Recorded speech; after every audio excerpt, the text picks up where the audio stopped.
You can be what you wanna be. Be what you wanna be. You just be what you wanna be with me. Hey brother, we're here. We are here. Hello. We are live. So, hello. All right, guys, I'm super excited. Welcome to another episode of Real and Raw Stories, and I'm super pumped today. I've got my dear friend Kevin Lawson all the way from Florida, and it's Flagler Beach. Flagler Beach. Flagler Beach in Florida. Flagler Beach. See, I got it.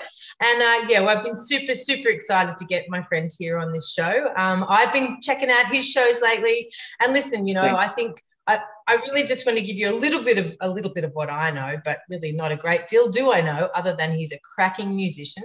He is a beautiful, soulful man. He's a husband, he's the son of a pastor, and he's a dude that I know for certain has gone on a bit of an exploration in terms of, you know, what is it all about? Where do we come from? What does our mind do?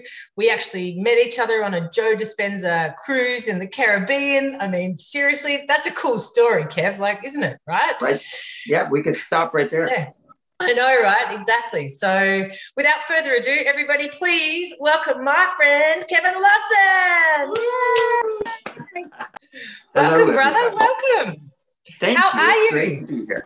I'm so good, and I'm so excited to be here with you. I'm just excited to hang out with you for a little while and talk and catch up. Me too. Me too, brother. Me too. I have to say, one of the reasons that I started this show is that I kind of had this epiphany a little while ago that I know so many really great people, and you know, I feel really privileged that I know these cool people. And I thought it's time I started kind of sharing my people with the world, because one of the things that I know is that like attracts like, right? So if you know some cool people and then you share those cool people, then more cool people come along. And more importantly, one of the things that I've noticed with all of the cool people I know is that they didn't get cool without going through some stuff, right? And so I guess it's my mission to kind of spread some stories and share people's kind of stuff. But you know what? Before I get too far into any of this, I really feel like it would be such a blessing if you would bless us with some of your beautiful tunes, just so we can kind of set the tone and people can come on board a little bit. So why don't you tell us what you're going to sing for us, and maybe give us a bit of story about it if you want, or sing it first and then do that, whatever vibes for you, my friend. Yeah, it's a song called Wanna Be, and it's off, I have a new record that I made I'm here at my house, and I made it in my backyard. I have a studio, a detached area, and we made a record out there last year during the lockdown.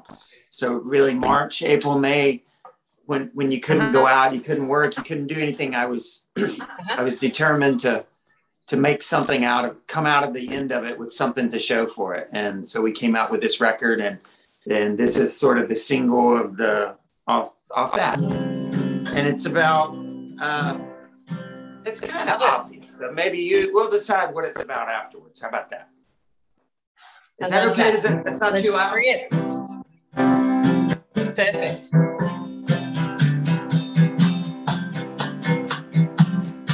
Show me where you're weak and I'll be strong. I think we were meant to be.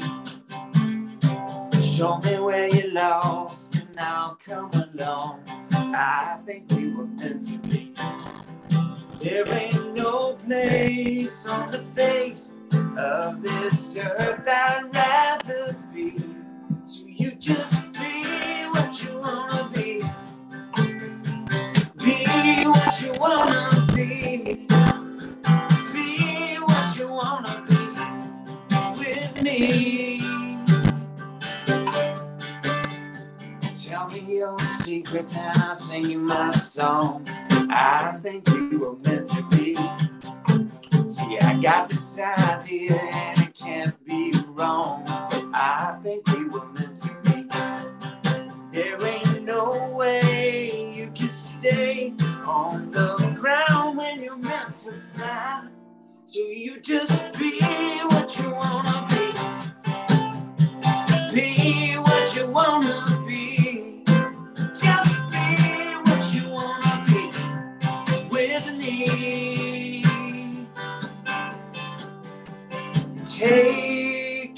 single time and speak your mind. I've got nothing in this world but time for you.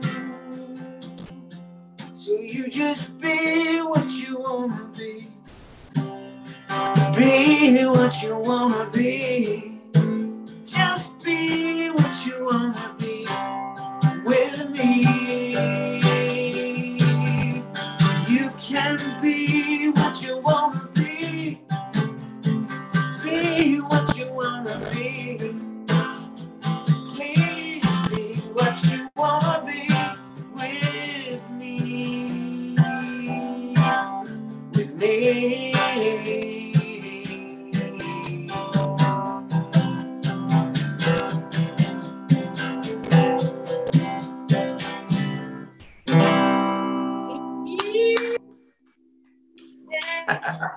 One of my favorite ones of your new songs. I love that. And yeah, you know, I think, you know, you're right. Be what you want to be.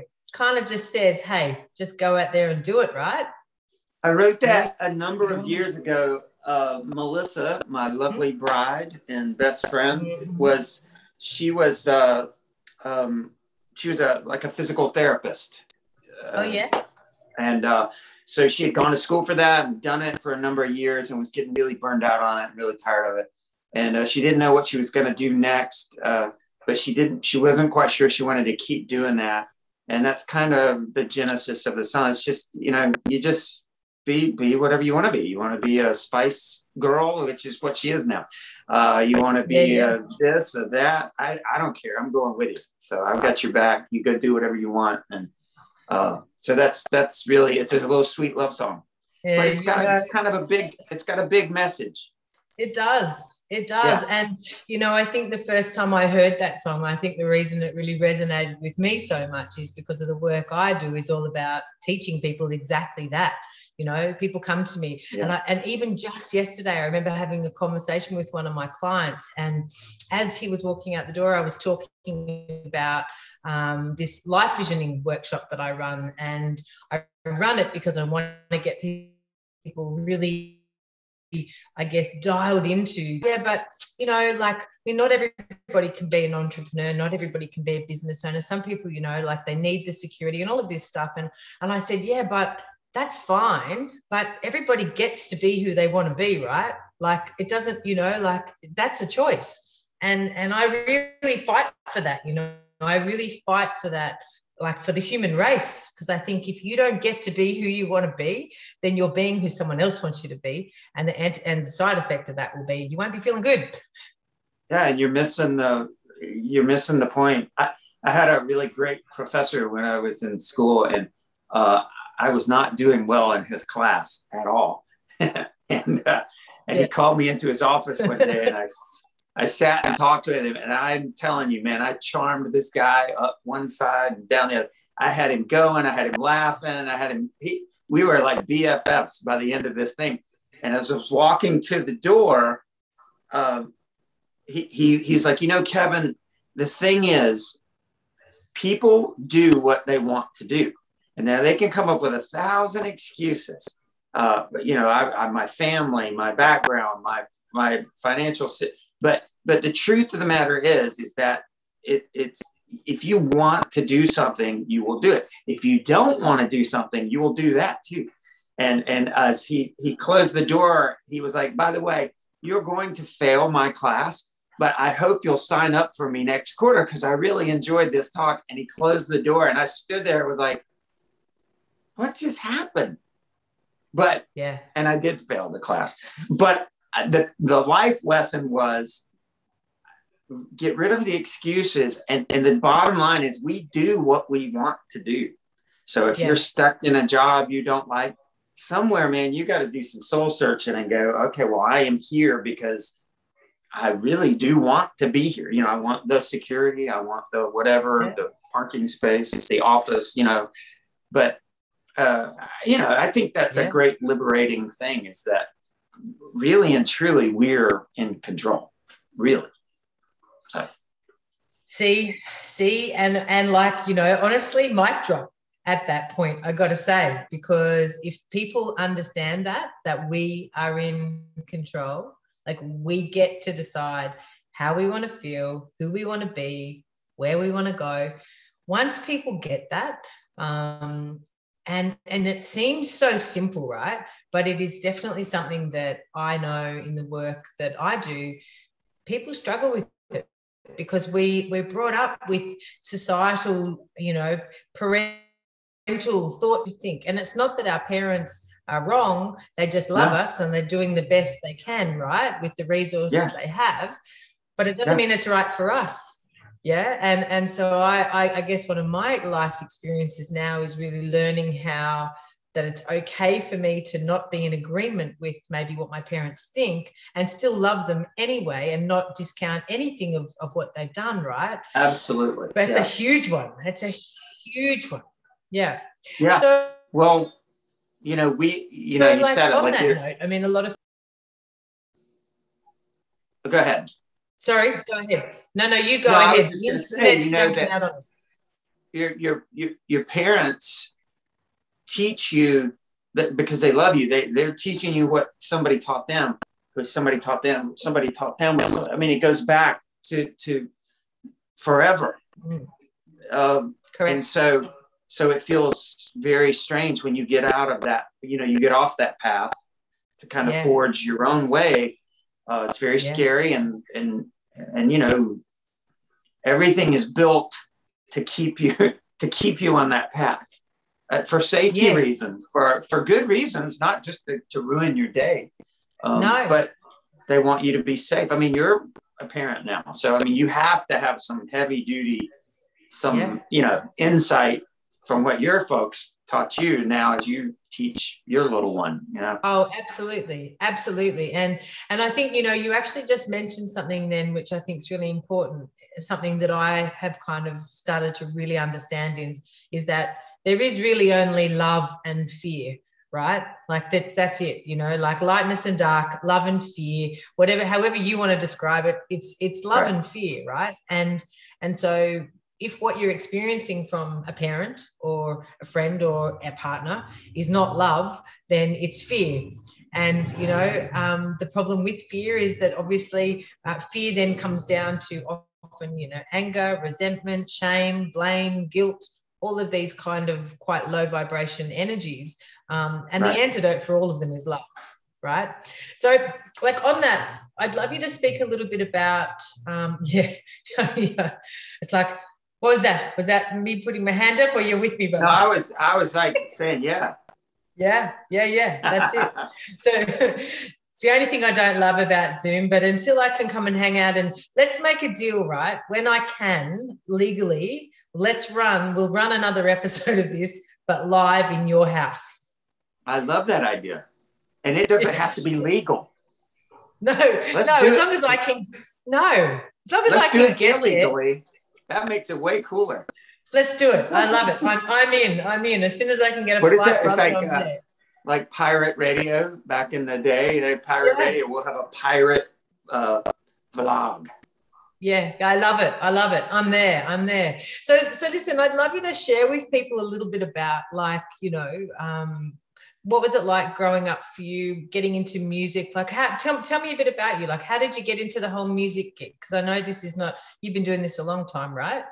Yeah. I knew early on that I wanted to make music. I just didn't know how. I think I was about 16 when I got in my first kind of real musical band, not the school band. I always played in the school band and stuff like that, but I played in like a little rock and roll band. And I was done. That was, sign me up, I'm in. I was 16 and that was it. That was all I was about. And so I started writing and found a real voice for myself. Like I could, now they were terrible. Granted, the songs were horrible, but it's okay. You know, I was you know, everybody gets out in some other way, but I loved writing, and I loved rock and roll. Loved. I grew up, I was a little kid, 8 years old, wearing my mom's Jackie O sunglasses to school so I could be Elton John. I was a kook, man. And, but Love it. I loved it. You know, I loved everything about it. And you know, how kids fall in love with like athletes and stuff, man. I was Elton John, Rod Stewart, Freddie Mercury. Those were my heroes. So I loved that whole thing. So yeah, you know, I got out of school. I went to college to kind of kill some time. And I made a deal with my parents that I would go to college and get a degree. And I did in communications and broadcast. And so that I could do this show tonight. This is why it all led to this. Preparation, brother, preparation. Yeah. So yeah, I just started playing like, you know, everybody. And then I wanted to write songs. I was a drummer, but I wanted to write songs. And so I started picking up the guitar and you know, you just kept going and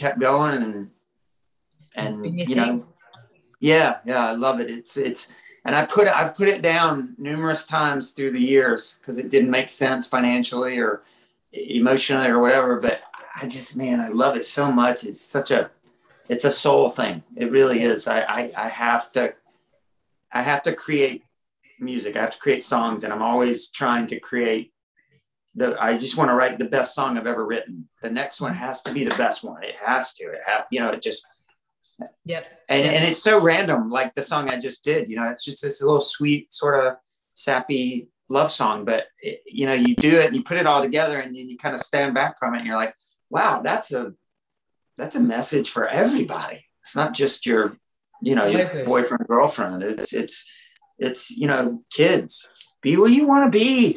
You want to be an astronaut? Great. You want to be a mechanic? Great. You want to be a farmer? Killer. Yeah. You know? Yeah. So I love it. Oh, Kev, I just had the best idea. Hey, I just had the best idea. You should open for my my life visioning workshop next week. You should open because it'll be 10 a.m. my time, and it will be like, so that's like half an hour later than we started today. And you could open with like that song and maybe another song, and like, because that's all about, right, inspiring people. Hey, do you want to come on and be a guest on my I would workshop? love it. You know, I would do anything for you. You know that. Oh, I love that. See, this is what I love, and this is, you know, like this. I guess this once leans me. God, I can't even speak. This excites me about leaning into catching your vision and being, I guess, inspired. And for me, music is one of those things, you know, that I use it with my clients, like when I'm trying to help them change their state. They're not in a good place. They're anxious. They're depressed. They're not feeling good. I just had a session this morning with a client at 6 a.m. on the phone, and she's not feeling good. And the first thing I said to her was, go find a song that makes you feel good. And I want you to jump up and down. And I want you to think, you know, sing your gratitudes, that you're really, all the things that you're grateful for. I want you to think on those, because you can't be sad when you're jumping around, right, and listening to cool music. It's like, it's just your body is saying, oh my gosh, I'm filled with joy. Hang on a sec, I was supposed to be depressed, but hang on a sec, I'm feeling all this joy, right? Yeah. And so what does it feel like to be a person that gives that to people, Kevin? Like, I mean, that's what you do, right? That's your living. You give people that feeling. I hope. I mean, that's why you do it, right? I mean, that is why you do it, because I don't know, you know, the obvious, you know, the financial part of it, the fame and all that stuff, that is super alluring, and I highly I would love some of it for sure. But I mean, at the end of the day, man, you wanna, I want to communicate. I mean, I think that's what humans want to do. We want to communicate with people, and some people do that through physically communicating. Some people, it's easier for them to express themselves like this, like I do. Some people want to paint. Some people dance. Some people, I mean, everybody's got their own little thing that they do to kind of let this, you know, come out. That's what they do. And I just know for me, it's just it's a spiritual, magical thing, the guitar and, Yeah. and music, and, you know, being able to say something. I mean, just look at the miracle that this is what we're doing, right? I wrote something 5 or 6 years ago, maybe 10 years ago, in my house in Nashville about my wife getting a new job that has now come all these years later. It's made it through the satellites. It's in Australia, being loved and appreciated by you. I mean, that is, if that's not magic, I don't know what is. I mean, that's a miracle. Yeah. And so, you know, of course, it makes me my heart smile. It makes that's everything. I mean, that's the best pat on the back ever is when somebody sings along to it, or writes me a note, it sends me an email like, oh my gosh, I was going through a hard time and this was such a special song. And you know, it's an honor. I don't take it lightly. I think as I've gotten older too, it means even more to me when people respond to it, you know, because I know, especially now, there's so much vying for our attention that, you know, like when I do my Sunday night things, you know, we have anywhere between 10 people and 35 people. Every once in a while, you know, we'll get up in the upper numbers, but it's a small group of people. And I know there's a million things going on. So it's you know, I say it all the time. We're being entertained to death. We're just being bombarded by stuff. And so for somebody to somehow magically find that song and me and click a like button, man, that's I love it. It's everything. So. Yeah.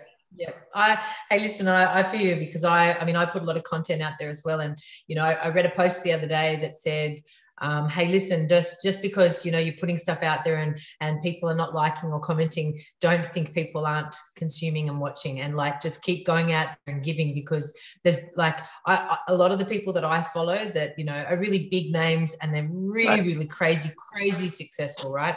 And they'll have, you know, 10,000 views on something, but they might still only have 300 likes. And that puts things into perspective, you know, because it's not that people don't like mean to like, it's just they get caught up in watching it and really enjoying it. And then it finishes and they forget to kind of like and comment and say things, right? Yeah. I have a bad habit of doing that. I have a bad habit of scrolling through and going, oh, there's Sam. And I take a screenshot so I won't forget it, so I can come back later. I do the same thing. But then it's like 2 weeks later and I'm like, why have I got this screenshot of Sam? That's an example of how not present we are. Yeah. But isn't that interesting? Because, you know, I was just doing a training this morning, and a blind spot that I've noticed that I have is that all of my friends think I'm too busy for them, right? And it doesn't matter how many times I say to them, listen, I'm not too busy, right? Please call me, like ever, like, you know, text me. And if I'm busy, I'll call you back, like I always will. But it's like they feel like, because I'm so like I come across as very busy, that that actually I don't have time for them, right? And up until this training I did this morning, I didn't realize what that was about. And the blind spot I've had around that is actually to do with intimacy, right? And I didn't realize, but I do have a bit of a blind spot around intimacy, because what happens is that busy energy implies like, so I have time for you, but not a lot of time. So we can't really go too deep, right? Right. Yeah. So it kind of keeps people, and I kind of like, it landed for me this morning with one of my coaches that I work with when she was doing this training, and she talked about blind spots, and she said, you know, like this, you know, this busy energy is a blind spot around intimacy. And it kind of went boom. I was like, oh my goodness.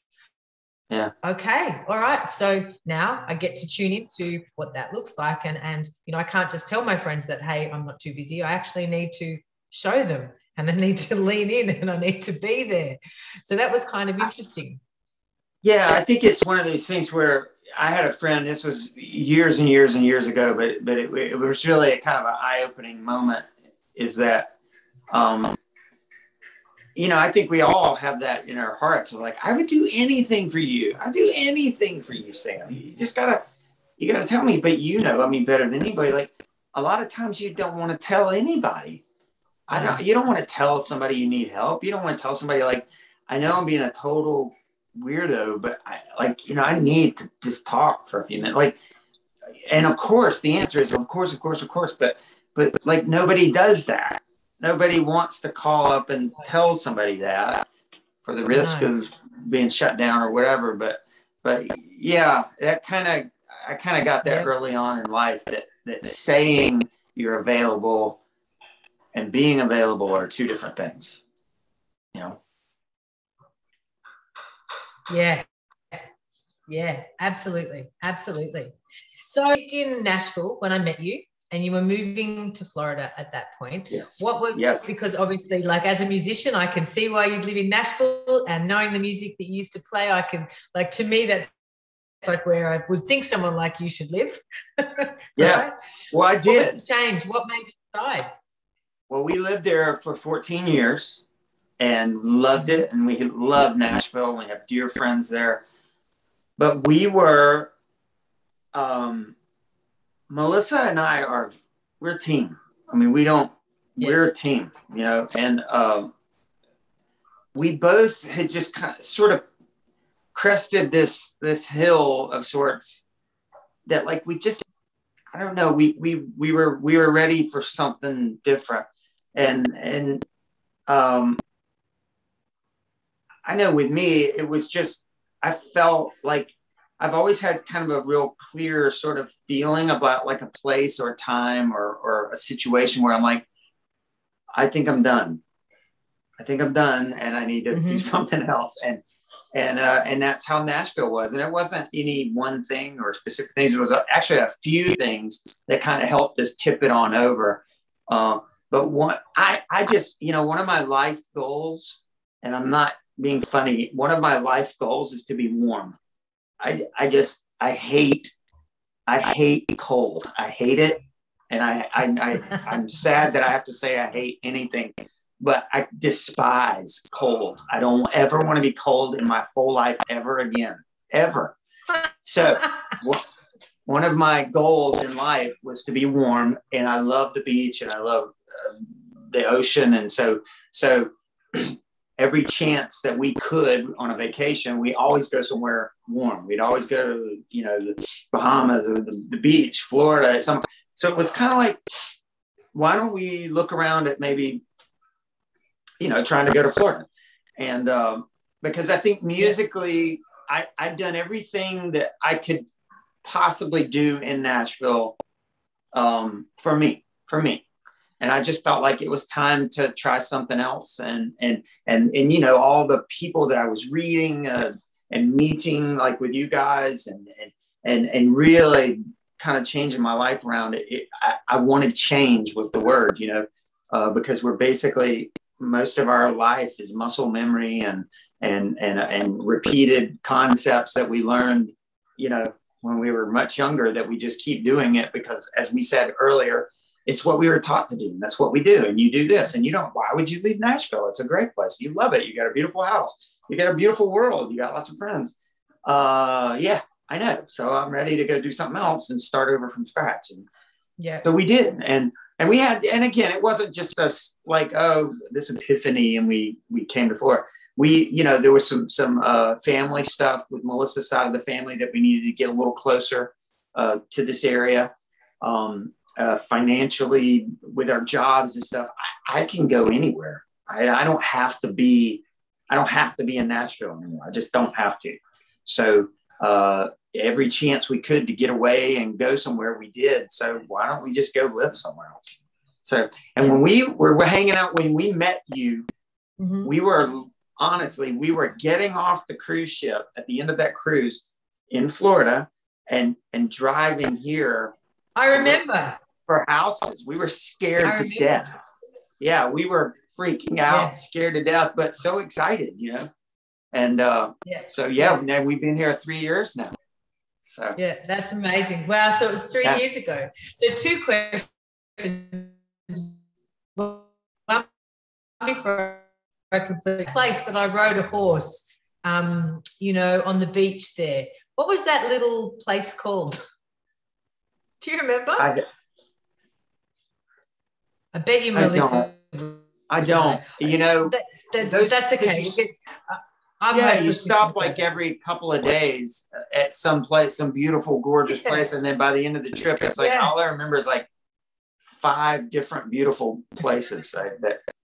So I don't. Because I do remember. Yeah.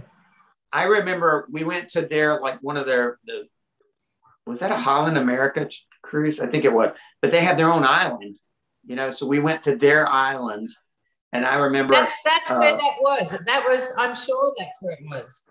Okay. Well, that would be, whatever. They have their island that they take you to. Yeah. That was so crazy. That was so crazy. Beautiful day. And remember, we had rented those crazy like beach cabana things. Yeah. I've got some great photos. That was a crazy trip. So listen, I would love to let everybody know, because we obviously on a cruise, right? But it wasn't just any. Yes. It was not just any cruise. It was a Joe Dispenza, Anita. So like, I'd love you to sort of share with people, how did you discover Joe Dispenza? When did that kind of come into your life, and kind of like working down that path versus maybe where you were before? It's funny because I've never actually told this story to anybody other than Melissa. And it wasn't really a story form. It's just she lives with it. So, but we were watching a movie one night called What the Bleep Do We Know?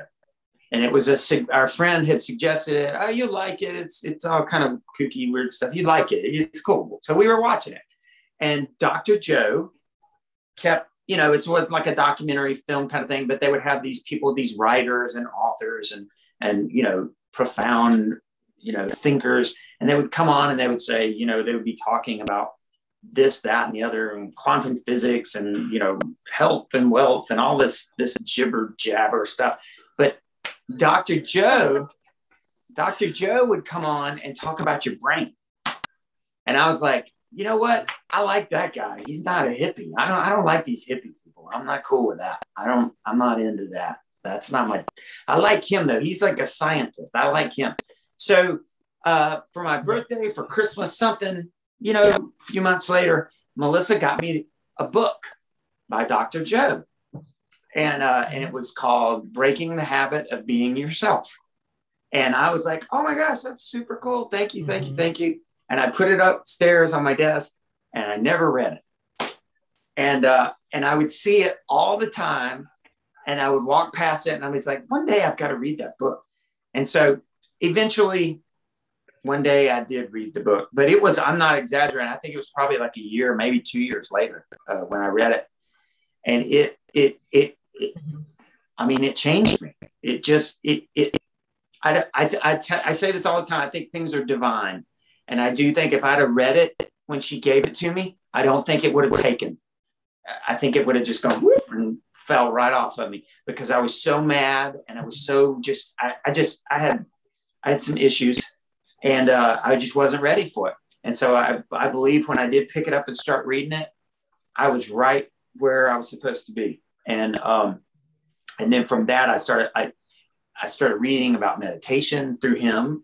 But I love Dr. Joe because it's super science based, and it's about your brain. And I've spent, most of my life, all of my life growing up within my family. My dad's a minister, my brother was a minister, and all my best friends were pastors and preachers and youth people and singers. And so I just grew up in that world. I was surrounded by it 24/7 forever. So to hear this guy who's not in that talking about your brain, making all these changes with your brain, making this stuff happen, I was like, that was almost like I kind of clung to it. Like it was like, okay, I like this guy. He's not hippie trippy and unicorns and rainbows and all. But he was like, you get up and you do this and you do this and you do this, and you sit there until you get it together, and you're firing and wiring new things in your brain. And I don't know, for whatever reason, that it was like, I don't know, somebody turned the light on, and I took to it, and I loved it. And Melissa, it would be better for her to tell you this, but it changed my life. I mean, it changed Kevin Lawson. I was mad and pissed and jealous and just consumed with, why did they get to do that? Why didn't I get to do that? Why didn't I get invited to that? Well, I know them. They're my, and that's what, I mean, I'm not picking on Nashville. It was Kevin, but man, Nashville is kind of consumed with that. It's all about everybody's trying to apply for the same job. Every day, 10,000 new people come to apply for the same job. And it just, after a while, and just, a lot of other stuff, financial, banging my head up against a wall. I was in a really, really bad place, really dark and not happy and not positive in any capacity. So the Dr. Joe stuff was like medicine. It just took and opened me up to thinking about some new things and reading some more things. And then, fast forward a little bit later, we were like, oh my gosh, would it not be the most magical thing? First of all, we lived in Nashville, where it's dark. It's like Alaska. It's like dark 365 days a year. So anyway, we love going on cruises and stuff. And I was like, oh my gosh, would it not be the coolest thing in the world if, and I just said this, I was like, if Dr. Joe ever did a cruise, I mean, how crazy would that be? How cool would that be? Because we love cruises and we love Dr. Joe. And she loves, giant heart loves Anita Morjani. I mean, she's got a thing for Anita Morjani like I do for Dr. Joe. And so she was like, hold on a second. She started looking and she's like, you're not going to believe this, but the two of them are doing a cruise on your birthday. So that's how we ended up. That's how we ended up on that cruise. And simultaneously, we'd already made the decision that we were moving. And so we're like, man, talk about a slam dunk at the end of the trip. We get off the ship, get a rental car, go looking at houses. That's so cool. That's so cool. And we met all really the, it's an amazing, it's funny because I don't really think about how cool it is until you start telling somebody and you're sort of, you have some perspective of like, wow, that all lined up. And yeah. And isn't it interesting? Like, they say that the teacher arrives when the student is ready, and like you said with that book, right? That book was sitting there for a couple of years, but you probably wouldn't have landed probably right for you if you'd read it back then. And I believe in divine timing also. Like I truly believe that things happen how they get to happen, and it's how it's. I speak with a lot of people that obviously have struggled with anger and depression and that kind of like comparison, right? We live in a world of comparison, and so it's a really tricky place to be, right? When you need to get there and someone else seems to be getting there quicker, and then you've got fake book, which is clearly not how people's real lives are, but it's how they want you to think that they are. And so you've got this whole big thing going on, right? I'm curious, if you could go back and speak to your younger self, right, with the insights and learnings that you now have with Dr. Joe, in that moment when you were doing that anger and that, bitterness and all of that, what advice would you give to your younger self?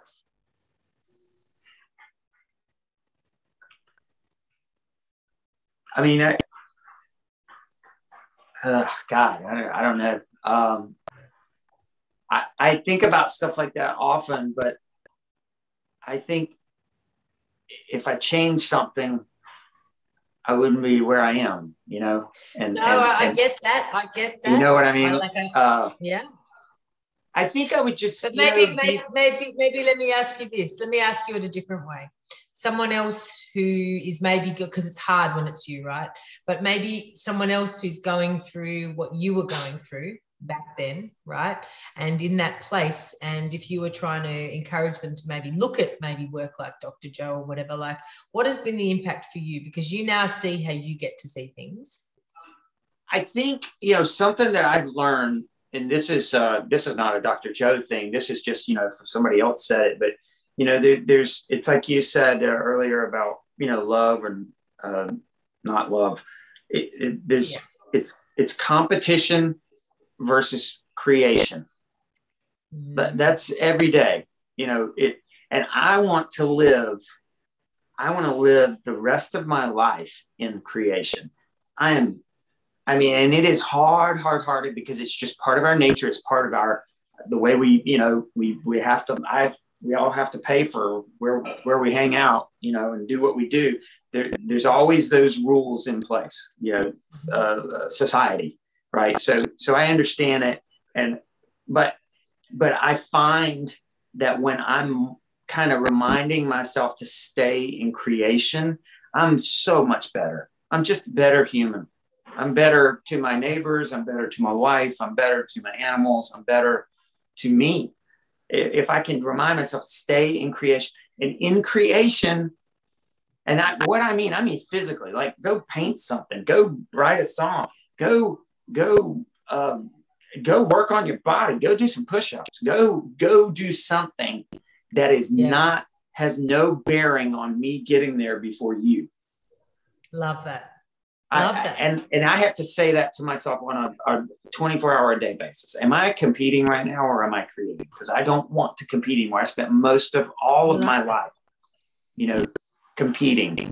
And it gets you nowhere, Yeah. It doesn't. Yeah, I love that. Yeah. Yeah. So I would say that. I like that. And I said it to you the other day about the name of my record, which is Now Is Perfect. And I try to remember that's, sort of a mantra for me is that, I'll be completely blunt with you right now. One of our animals that we adore and love, he's not doing good, and it's killing us, it's just killing us because he's, his window is closing but I have to remind myself, I don't think there's anything wrong with grieving. I don't think there's anything. That's one of the sweetest parts of life is being sad. It is. It's great. Because then you have something to judge it with when you're happy. But I have to remind myself that now is perfect. Even when it's not, to the outside world, it's like, oh, I'm so sorry. No, even in the grief, it's perfect. It's the way it's supposed to be. It's the nature of things. And I really do believe that. I really do with all my heart that even when something just sucks up a storm, I'm like, it's a good kind of cleansing thing for me. You're in traffic, you're in a whatever, something horrible happens, something you did not want to happen happens. A deal goes through, a show gets canceled, COVID, it's like, no, I'm not going to take the bait and go down this spiral of anger and competition. And now it's perfect. And I'm in it. I am here right now. And whatever happens next wouldn't be the same without this yucky moment. It just wouldn't. So it's got to be great. What's right around the corner is something spectacular and special that a couple of years from now, we're going to talk about. I'll tell you. Absolutely. And it's funny, like one of the things that I really have worked on, especially even since I came on that cruise with you, because it was really interesting. And I really believe that life of improvement on self, right? I really believe that the journey of self-growth, like it doesn't ever end. And, it's interesting. I look back at that particular time when I went on that cruise, and it was such a privilege. I'd been gifted the cruise by a friend who came with me, and it was funny. I found myself. Yeah, right. So my friend had bought the cruise for me, and which was a beautiful thing. She bought it as a thank you for some support I'd given her. And I was so like, I can look back and reflect, and no blame, no shame, because I was doing the best I could at that time. But even in that moment, I found myself going, I don't have time for this cruise. I'm so busy at work. It's a long way to go. Like all of this stuff, right? You know, and I can look back now and go, oh my goodness, I was gifted this beautiful opportunity. From it, I met beautiful friends that I'm still in touch with. We had the best time, right? And so, you know, I think that that space of growth and understanding, and being able to look at that and go, all right, like, you know, the gratitude practice, that's why I work on that, because no matter what's going on, like you can be smacked with a rainbow, and if your heart is in a space of fear, you're not going to see it. You're only going to see, you know, you're going to see the rain. You're not going to see the beautiful colors. There are a million examples of that, you know, within celebrities, you know, successful people throughout history, over and over and over and over. It's the most tired story ever, is they got to the top and then they didn't like the top. You know, that's because you're competing. You know, if you're, that's right. I told Melissa this morning, I was like, you know, if I'm angry about something, I'm starting to catch myself now. If I'm upset about something, it's usually in my past. If I'm anxious about something, it's in my future. And I hope that as I grow and learn and live, that I start learning kind of how to, you know, kind of balance. It's never going to go away. And if there's nothing wrong with looking back, and there's certainly nothing wrong with looking forward. But if you get so obsessed on one or the other, you're missing this. You're missing the cruise. You're missing this. You're missing the cruise. That's a new analogy. I love it. You're missing the cruise, right? And so, you know, I've learned so much from you today. But one of the things that you just have shared with me and reminded me of is, when I see something, don't take a screenshot of it. Take action on it straight away if it's important enough to. Otherwise, be okay to let it go, because I do the same thing, dude. I screenshot stuff and go, I've got to do something with that. And I never do. Never. They're in my phone. Yeah, and then you look at it like so we live in a world later and feel guilty. Right? Yeah. So, you know, I just did some leadership training, and one of the things was no blame, no shame, no guilt. You know, like, let that stuff go. Give yourself space to grow, and just trust in that where you are at right now is exactly where you are supposed to be. And you know, I saw I'm going to see if I can find this video I listened to the other day, because I don't know who it was, but the way they talked was all about the fact that you're actually perfect as you are when you come out, and then you spend all this time trying to suffer because you feel like to get to be worthy, you have to suffer, and you have to suffer, and you have to suffer. Wow, that's a real fast track process. Wouldn't it be good if we could just fast track to that understanding and know we have enough in the beginning? Are you familiar with the 4 Agreements, that book? I am. Yeah. Share your understanding of that, though, since you brought it up. Well, I mean, it's precious. It's so good, you know, and it's just solid truth. I mean, that's I had a great. I've got it on my bookshelf. What's that? No, go ahead. No, I had a professor in school, and I think the class was like world religions, and the first day, you know, we showed up and we were these little weenie,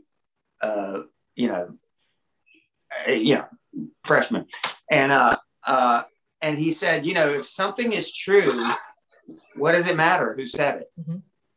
And that floored me, because I was so used to going into these things and going to church and hearing that they're wrong and they're wrong and they're wrong and we're right and they're wrong.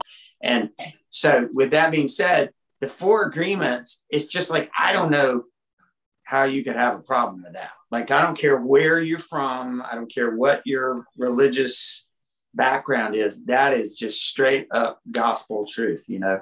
And so it's just great. And I need to reread it again tonight. I need to read it constantly. Yeah, you just reminded me. It's on my shelf. I So might grab good. that too.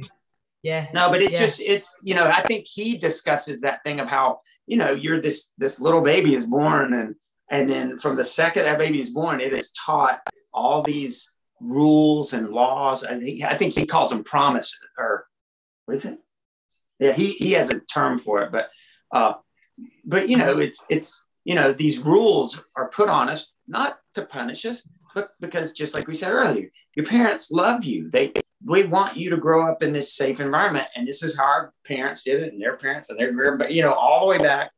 Everybody's passing on the same set of rules, and before, you know, at a certain point, you've acquired all these rules and laws and stuff and stuck them on you, and, you know, and dress like that and do whatever, and that after a while you don't even need your parents to tell you anymore. You're just going to do it, and then you're going to have kids and you're going to do the same thing to them, and it's just, yeah, you know, the idea of just not putting that on people and letting them be as is. It freaks people out. It scares them. It intimidates them, you know. And believe me, I still struggle with that. You know, I judge books by their cover all the time. Yeah, absolutely. And I think that's because we are hardwired to stay safe, right?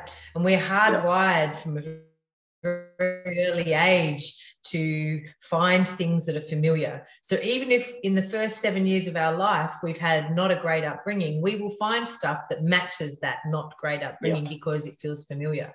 And conversely, if you've had an upbringing that was a particular way, and even if it was a good upbringing, you're then going to seek out stuff that looks exactly like that, and you're going to make that mean that this other stuff's not good if it wasn't like that. So, you know, we're making up stories, and I think that's the interesting thing about a belief, because we run around and we act as if our belief is the whole truth and nothing but the truth, but it's not the truth. It's just our truth. But because we act like that, it's like we are the storyteller of our own life. We create our own story. We run around and we act as if it's true, even if it's not serving us, and until we learn that we can actually break that pattern. And I think for me, that's what Joe Dispenza definitely has done. You know, I've spent a lot of time working with his work as well, and understanding that actually if it's not serving me, I could just change it. That was like a light bulb. Aha! Oh my goodness! Right? Well, you know, I don't need to be angry about that. One of the things he talks about all the time is, you know, it's like, I'm trying to, and I forgive me because I'm do terrible with these quotes and stuff, but you know, he talks about how, you know, doing this or doing, you know, drinking too much. I'm just grabbing, you know, drinking too much on a Friday night. That's not loving to you. It's the opposite. Mm-hmm. And I think, I know for me, it's really, really, really hard and counterculture. And whether anybody ever said to me, Kevin, this is the way it is, it doesn't matter. I learned it. I absorbed it, that, you know, self-love is, that kind of makes me gag saying it. Like, it's like, you know, it's like, that's for other people. Like, I'm too cool for that. I don't do that. That's, you know, I'm humble and I'm so full of crap. But the self-love, like, that's like wrong. We're not supposed to do that. We're supposed to be, you love other people, love your neighbor, love everybody else. But somehow in the mix of all that, like, I got to be like abusive to myself. And I would never, I mean, never, I would never talk to another human being the way I say things to myself, ever. Yeah. I have never, and I will never. And I hope and pray I never say those things to myself again. But I would get so mad about just, you know, traffic. And I'd get so mad about, you know, something, I dropped something. I dropped something today and got mad at myself. Because I'm just like, you know, you idiot, you stupid idiot. Like, how many times, you know, and after, you know, and now when I kind of catch myself really quickly, like, whoa, what? Don't, that's a step. That's way taking steps back. And that just, I think it's hard for the average citizen to get their head around self-love. Like, even I think it helps me to go, I wouldn't treat the guy down the street that I don't like that. I wouldn't treat him that way. Mm-hmm. So why on earth is it okay to kind of throw it back at myself? Like, I'm doing the best I can do. And I've done the same thing 20 times in a row, and I keep stepping in it. And, but you know what, maybe tomorrow I won't. And, you know, on my good days, I'm much more that way. I get it. And I too have struggled with the self-love thing. And I know that having a daughter, what it's done for me is the blessing. I mean, there's so many blessings with my little human, but one of the massive blessings that she's given me is that every time I think of being unkind to myself, I am reminded that, is this the behavior I want to model for my daughter? Like, how would I feel if my daughter treated herself like that? And like, it nearly brings me to my knees, right? And so immediately it pattern interrupts for me, and it makes me go, okay, no, this is not okay, you know. And this is one of the big shifts that I've been making in my life in terms of my busy energy. Because the thought, even just this morning, I was doing my daughter's hair. I was in a rush to get out the door. She started crying. I said, what's wrong? And she said, I just take so much of your time. I feel like I take so much of your time, and I just expect so much from you. Now she's 9. Now that's not okay that she's feeling like anything she's doing is expecting too much from me. I'm her mum. I'd do anything for her. And that's me. So I get to look at that and go, okay, that's me and my busy energy. Yeah. No, but listen, you know, like I could sit here and hang out with you all day. I know. But a couple of things I want to do before we have to go. First thing is, we've got lots of people here, and I should really jump in. Sorry, guys. I promise I will get back to all of your comments throughout when I get off here, but I just have been giving Kev my undivided attention. One thing I would like to do is I'd like you to make sure that you tell everybody, how can people hear more of your music? Like, where do we find you, Kev? I'm on Spotify. Okay. I'm on YouTube. I'm on iTunes. I'm on all the streaming platforms. And if worst comes to worst, you don't have any of those, you can go to kevinlawson.com and you can listen to my whole album for free. So we'll make sure, Sarah will make sure, Sarah's going to get all of your details, and we will post them up here so that everybody can find you. But like, I don't know, guys, does anybody feel like they might like Kevin to just maybe sing us one more song before he goes? Give us some love in the chat if you would like to hear a song, because you may have missed the first one, or if you want some more. We've got some love going on here. So guys, I think that, you know, Kevin, can we talk you into one more song? Twist My Arm. Twist. We're twisting. We want one more song. I would love to. So you pick whatever your favorite. We would love to hear it. Okay. I don't know who this one's for, but it's for somebody out there, okay? Love it.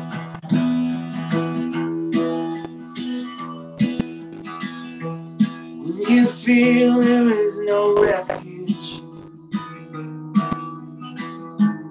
all the anger and the air, there's this invisible enemy that could be lurking anywhere.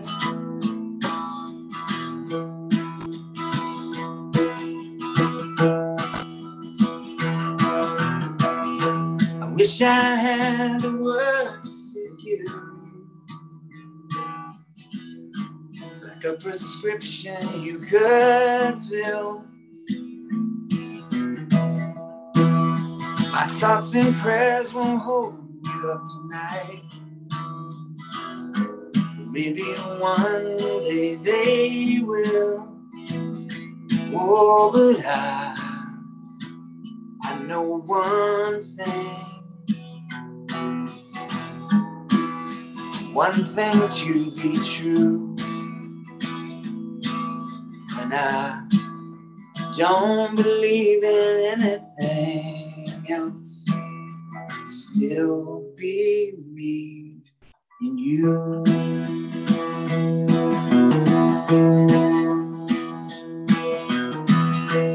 Ain't no rhyme, there ain't no reason for this season you are in. Bad things happen to good people all the time.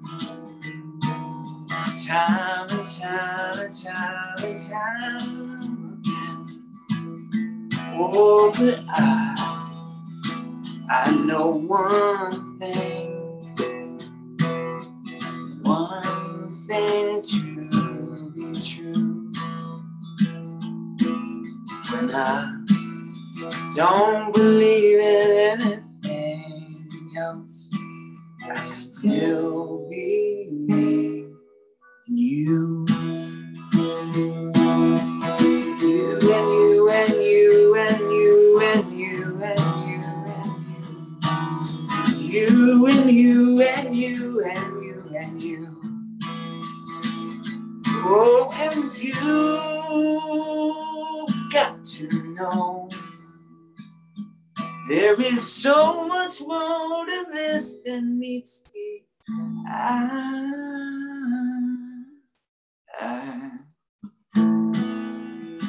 I know one thing to be true. And I don't believe in anything else. I still believe. I still believe. I still believe you. Yeah, I still believe in you.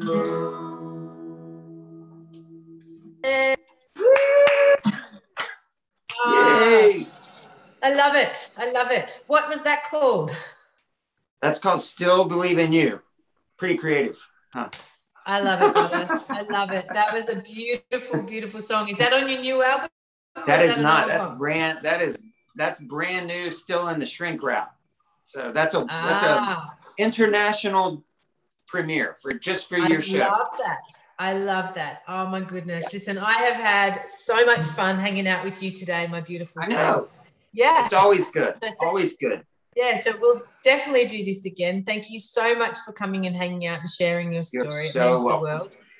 And we will talk soon. So we will shut the live down here, peeps. You've got all the details. You can connect with Kevin, and I definitely recommend you jump on and subscribe to his YouTube channel and get in there and like and comment and give him some love. And guys, make sure if you've got any questions here in Facebook, just reach out and ask. I know Kevin will be more than happy to answer them for you. And other than that, have a beautiful day, people, and make it count. We love you guys. See you later. Bye, you guys. Thank you. Thanks, Sam. Right. You just be